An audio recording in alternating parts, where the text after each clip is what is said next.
It's a real pleasure now to introduce the amazing Anne Sawyer, who's going to give an online presentation. She's from the Advance Queensland Industry Research Fellow based at the University of Queensland. Sorry, she's an Advanced Queensland Industry Research Fellow.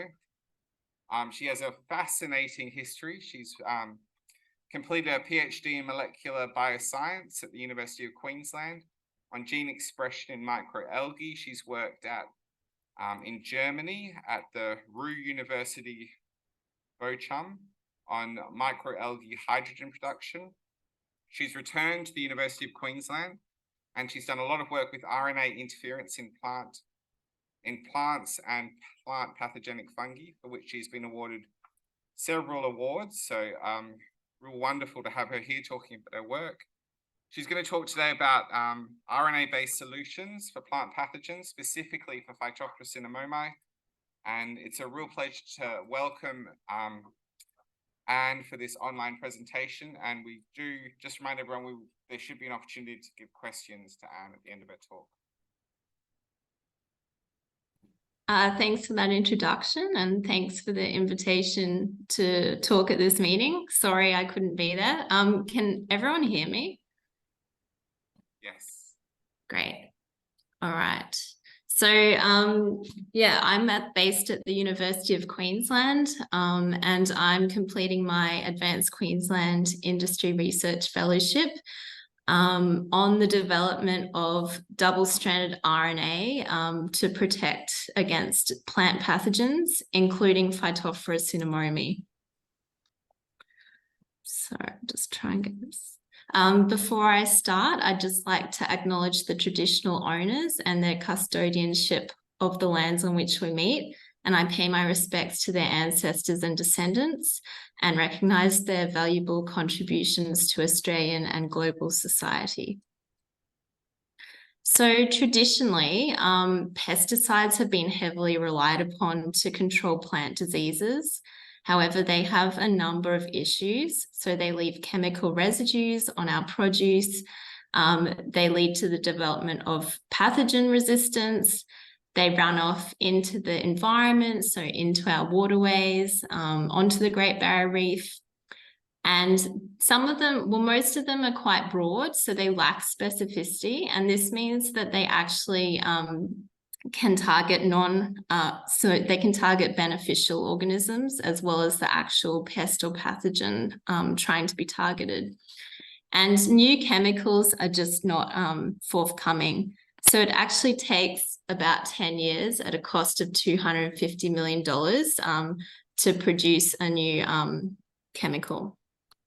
So we're looking at a sort of novel well, we call it a biofungicide. It's an RNA-based fungicide, and the active component is double-stranded RNA. And so what we do in this example here, I've just shown the case for a virus. So we're trying to target a plant virus, but we can actually synthesize this double-stranded RNA to be homologous to an essential pest or pathogen gene.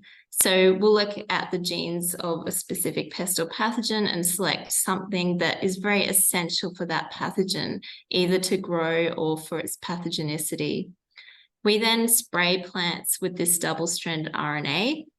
And then when they come into contact with the virus or with the fungal pathogen, this natural defense mechanism called RNA interference is triggered. So RNA interference involves double-stranded RNA being chopped up into small interfering RNA. And that small interfering RNA is then used as a template to recognize any homologous RNA, so any RNA with matching sequence. So in this case, it's recognizing viral RNA because what we synthesized was RNA targeting a virus, but it could be fungal messenger RNA. And so this means that this fungal RNA or virus RNA is degraded and there's no protein produced, and this will lead to death of the pathogen or inability to infect the plant. And in this case, it's protecting the plant against a virus. So the beauty of this approach is that it's very specific. So we can use bioinformatics to make sure that we're only targeting the pest or pathogen of interest and we're not targeting any beneficial organisms. It doesn't leave any residues on the plant. We don't need to integrate anything into the genome of the plant. We're just topically applying our double-stranded RNA, and it's not getting integrated into the plant's genome. And if there was a case of resistance developing, or if we just needed to redesign the target gene, the target RNA, this can be done very easily. So there's been quite a few examples in the literature. So it's actually been shown to be effective against insects and fungal pathogens, as well as plant viruses. And so Colorado potato beetle is one example. And so there's actually field trials at the moment on this one, but double-stranded RNA has been quite effective. So here, this is showing where the double-stranded RNA is targeting the insect's actin gene compared to a non-specific RNA, which is having no effect, and water. And then these three examples are fungi. So this top right one is sclerotinia. So in the control, there's quite a large lesion on the leaf. But in these three treatments, which are all double-stranded RNA treatments, you can see that there's a much smaller lesion. So the RNA has actually reduced the development of the lesions. And so similar case here for Fusarium. And then over here on the left, this is Botrytis cinerea. And so this is showing that this technology can also target post-harvest disease, so on fruit, for example. And there have been some reports in the literature about this working for Phytophthora. So a lot of work has been done on Phytophthora infestans. So this was an assay on potato leaves where they were adding different double-stranded RNAs targeting Phytophthora infestans and showing a reduction in development of the disease. And then in this case here, it's against Phytophthora capsicum. But there haven't been any reports so far on this topical approach being effective against Phytophthora cinnamomi. So just one of the limitations of the naked RNA is that it can be unstable. So it doesn't last very long in natural environments. It can degrade quite easily on plant surfaces. It can wash off leaves, and it gives a very short protection window. So here at the University of Queensland, we've come up with a product called BioClay. And so this actually uses clay particles as delivery agents. So the RNA binds to the clay, and the clay protects it from degradation on the leaf surface. And so just show you here.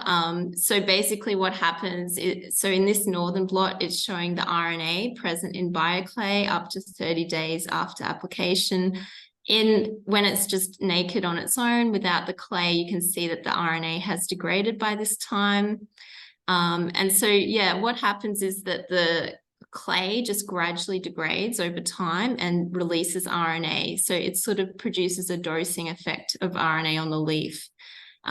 This is showing here that the RNA in the BioClay is still present after washing the leaves, whereas in the RNA, it's degraded or just been washed off. And BioClay was effective against a virus 20 days after it was applied to the leaf. So that's the sort of way that we can apply double-stranded RNA in the field. And so these are kind of the different fungal and oomycete pathogens that I've been looking at as part of my project. So I just wanted to briefly show you some of the work that we've done on Botrytis cinerea. And this is with the BioClay. And this was in collaboration with researchers at the University of California, Riverside. And so they set up some nice assays on tomato. So basically they sprayed the tomato plants with the RNA, they detached the leaves, and then they inoculated them with botrytis, and then 3 days later measured the lesion size. And what we saw is that with the bioclay, so we actually had two different constructs targeting botrytis, and this CMV was a non-specific control. And you can see there was a reduction in lesion size, and this went up to 21 days after spraying with the RNA. So the RNA was stable in the clay for up to 21 days, and it did reduce the lesion size on the leaves. And we also did some post-harvest assays on tomatoes and saw a similar thing. So the two RNAs targeting botrytis, when bound to clay, reduced the size of the infection on the tomatoes. This was up to 10 days post-treatment. So moving on, a project that we're having a lot of success with at the moment is targeting myrtle rust with RNAi. And so this has been driven by Beck Degnan, who's a PhD student with us, along with Louise Shuey and Alistair McTarget. And so what we showed was that the double-stranded RNA targeting myrtle rust, Ostreopuccinia acidii, actually inhibited spore germination. So on the left here, this is just with GFP double-stranded RNA, which isn't having any effect. And we set up these experiments in vitro on an artificial leaf substrate, which was kindly provided by our collaborators in New Zealand, Grant Smith and his team. And so you can see that after 24 hours, these nice aprosoria and infection pegs form in the controls. But in the RNA-treated samples, first of all, there's a reduction in spore germination. And then these spores don't form those nice infection structures. So the closest we saw was this swelling at the end of the germ tube. So it really looked like the RNA was having effect by being taken up directly by the spores, the Uridinio spores. And this actually translated to protection. So we set up whole plant assays. This was actually, we just mixed the Uridinio spores directly with the double-stranded RNA and applied it to the plants. And then these photos were taken 2 weeks after inoculation. And so in the controls, there was a nice disease development, lots of yellow pustules. And in these treatments, we hardly saw any pustules. So it really looked like the RNA was inhibiting the germination and penetration of the spores into the leaves. So coming to Phytophthora cinnamomi, so as part of my fellowship, I've been looking at targeting Phytophthora cinnamomi in pineapple and also avocado. These are two crops that Queensland is interested in. And so my PhD student, Lenny, shown here, has been focusing on protecting pineapple from Phytophthora cinnamomi, and this is together with researchers at the Queensland Department of Agriculture and Fisheries. And so we've set up these hydroponic assays where we grow the pineapple tops in beakers of water. And so this is really good because we can see the roots. We don't have to dig them out of the soil. And we can just inoculate with mycelial plugs into the water. And so we've done some experiments with RNA targeting Phytophthora cinnamomi, and we have seen some promising results, but we are in the process of repeating these experiments to confirm these results. But yeah, as you can see here, the roots develop these orange lesions when they're infected, and when we treated with RNA, they all looked quite healthy, so white root tips, which was great. And Lenny's also been doing a lot of work in lupin, just because it's a lot smaller and easier to grow, and she can do a lot more assays. So she's set up some nice disease assays in lupins. So she's sort of got a nice timeline of disease development, and she's testing the double-stranded RNA on the lupins. And so this system makes it a bit easier to test different RNA molecules and to do more replicates. So something really exciting that we discovered earlier. Well, actually, it was a couple of years ago now. So this was all work led by Chris Brosnan here at Coffee at the University of Queensland. So what we found is that when we apply double-stranded RNA to plants, it can actually move within the plant. So Chris showed that when we applied double-stranded RNA to Arabidopsis leaves, and he also did this in some other plants, it can actually be detected in the root. And so then he infected these Arabidopsis plants with two root pathogens, so Verticillium dahliae and Fusarium oxysporum. And so these were both expressing GFP, and he added GFP double-stranded RNA to the leaves of the Arabidopsis. And then he actually saw a knockdown in gene expression in the GFP of these pathogens. So that was quite promising. And so that led me to look at RNA movement in avocado. So this was all done with Louise Shuey. And so we actually used these big syringes to inject RNA directly into the trunks of these trees. These were about 1 meter high, these trees, these avocado trees. But we also looked at foliar spraying. So I just sprayed the RNA on the leaves as well. And it was really interesting, but we also saw RNA movement in avocado. So this is a northern blot, and I'm just probing for the RNA that I added, which was just GFP. And so this was, I extracted tissue 6 weeks after I either injected or sprayed the leaves. So you can see there's still a lot of RNA present on the leaves, but there's also RNA present in the leaves when I injected it into the trunk. So it's actually moved up to the leaves. And excitingly, it also was found in the roots. So it had moved down into the roots from both the injected and the sprayed treatments. So now we're actually setting up some bioassays on avocado to see if we can actually apply the RNA and then infect the plants with Phytophthora and see if we get any protection. But we're still trying to figure out like the dose of RNA. So it's all well and good to get a knockdown in gene expression, but we don't really know how much RNA we have to add to actually protect from disease. And so we're doing a lot of these assays in lupin as well, but I have also set up avocado assays. And as I mentioned, we're setting up pineapple assays. So it's looking quite promising at the moment.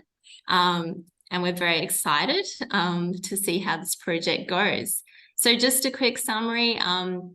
So double-stranded RNA is really a paradigm shift. Pre and post-harvest application is possible.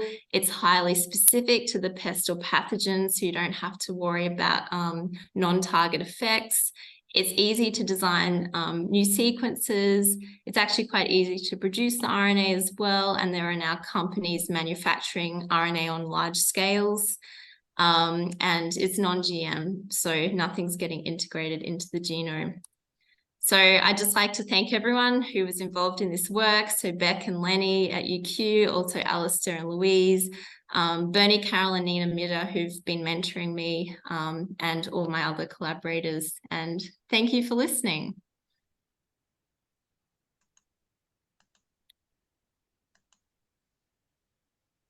Thank you, Anne. It's a wonderful demonstration of how research can have really dynamic and very exciting outputs, and really wonderful to have you here. Do we have any, we've just got a little bit of time and 1 or 2 questions for Anne.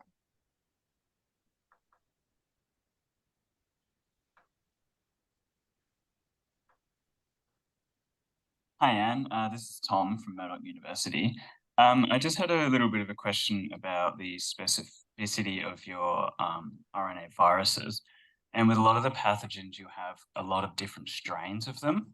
And have you come across that actually interfering, and then you're having to go out and redesign your RNA virus around that different strain?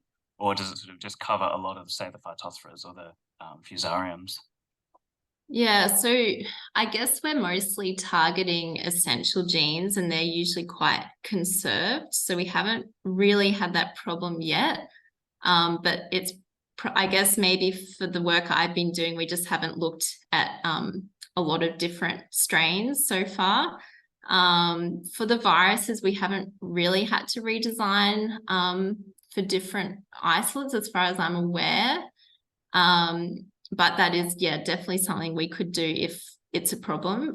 But I guess if it's just a few nucleotides different, it's not going to be a big concern because we're producing about 300 base pairs and we only need those 21 nucleotide matches. So a big 300 base pair double-stranded RNA will actually produce lots of small interfering RNA, and as long as some of them are matching, we'll still get this RNA-I mechanism happening. Awesome. Thank you very much. Thanks. We've got time for one more question. One question online. Oh, I've got one question online. So how can this be applied on a mass scale? So Yep. So just for anyone who didn't hear, how can this be applied on a mass scale? That was Yeah, online so question. that's a very good question. It's also what we're sort of trying to figure out at the moment.